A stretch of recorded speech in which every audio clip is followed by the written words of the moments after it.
Sir, what convinced you to come back to this character and in particular to revisit Borg's story? Everything was different. It was not the same world. It was not the same man. Starfleet was changed. The Federation was changed.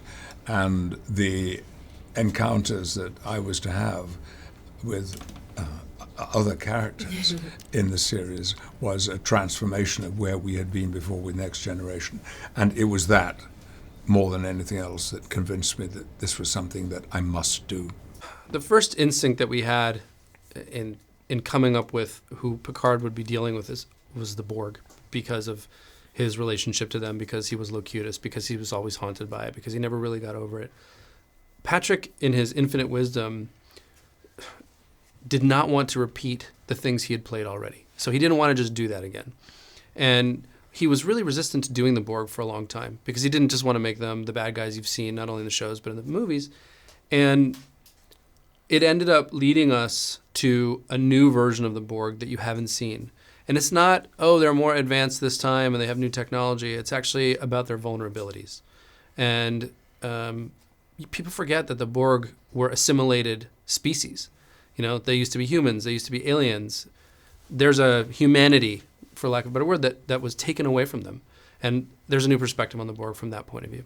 Seven has been through a lot in the last 20 years. The universe has kind of gone to hell in a handbasket.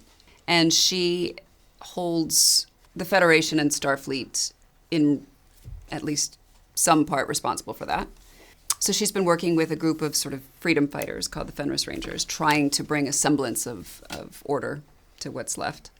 And so she comes in not so much sort of worshiping Picard, who she knows by reputation, but kind of looking at him as a representative of this organization that she kind of thinks has screwed things up a bit.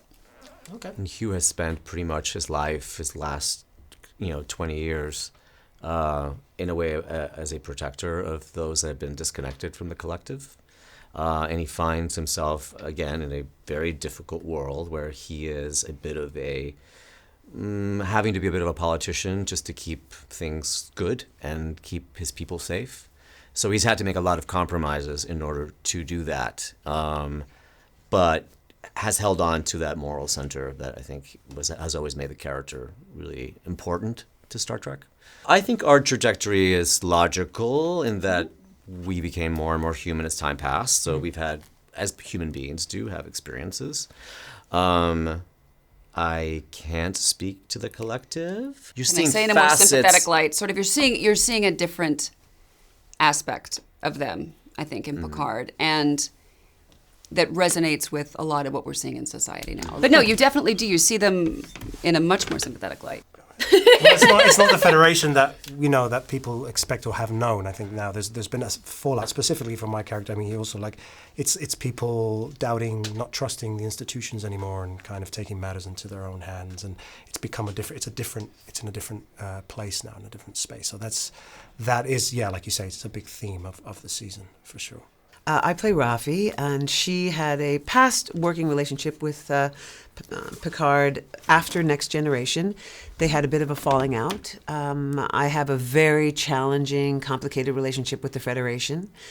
She's a security analyst and a hacking genius. She's a bit sarcastic, which, hey, what can you say? And she's absolutely haunted by decisions that she's made in the past, which has led her to rely on some vices to help her get through the day. Our synthetics are a marginalized population.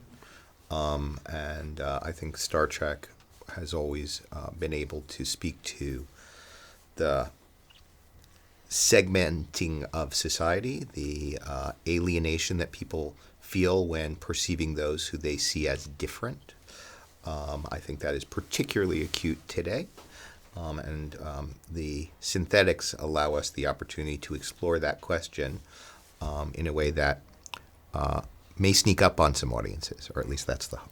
You do see everyone, I think a lot of the characters come into the story having lost a lot of hope, having lost hope in a higher power and institution, and straying from that. But You're in think terror, aren't you? Yeah, I'm quite frightened.